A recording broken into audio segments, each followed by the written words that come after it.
Shabbat Shalom, and welcome to 5 Minutes of Torah with the Beth Israel Rabbi. This coming Shabbat, we read Parshat Vayigash. Honestly, one of my favorite Torah portions, one of my favorite parshiot. In this parsha, Joseph reveals himself to his brothers.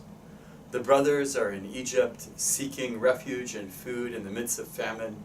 And Joseph is now second in charge of all of Egypt. He explains to his brothers that he is their long-lost brother, that they sold into slavery so many decades ago. And not only does he reveal himself, but what I love about this parsha is Joseph is immediately willing to forgive his brothers as well. He breaks down crying, not upset, but rather happy, joyous in the fact that he has been reunited with his family, despite what they had done to him. Now it is time in the parsha to tell their father Yaakov, Jacob, that Joseph is still alive. According to the Torah, when Jacob hears the news, it tells us that his heart stops and that he is unable to really believe the news that he has just heard. Rashi explains that what this means is that Jacob's heart refuses to hear or to understand what the brothers are telling him about Joseph.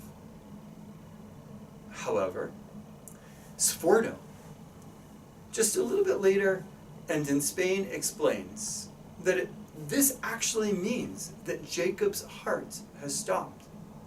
So how is it revived? How is it that Yaakov continues to live? And this is where our midrash, our rabbinic stories, come into place. There's a wonderful story about Serach bat Asher, Serach, the daughter of Asher, that she actually went with her uncles to Jacob in order to explain to him that Joseph was alive. But she didn't do it in any ordinary fashion. Rather, Serach bat Asher played a harp, and while playing the harp, simultaneously sang to her grandfather, singing, "Joseph is alive. Joseph is alive." And by hearing the news through music and through song, Joseph was able to survive and was revived for this act. According to the midrashic understanding, according to the story, Serach bat Asher is rewarded with immortality. It's one of the most incredible and interesting stories that we find in rabbinic tradition. And why do the rabbis suggest that Serach bat Asher lives forever? Because according to the Torah, Serach bat Asher is described as one of the people who went down into Egypt when Joseph invites his entire family into Egypt.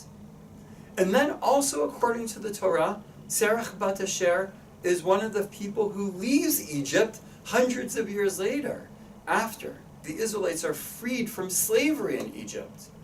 In order to be able to explain that, the Midrash comes to teach us that Serach bat Asher lived forever.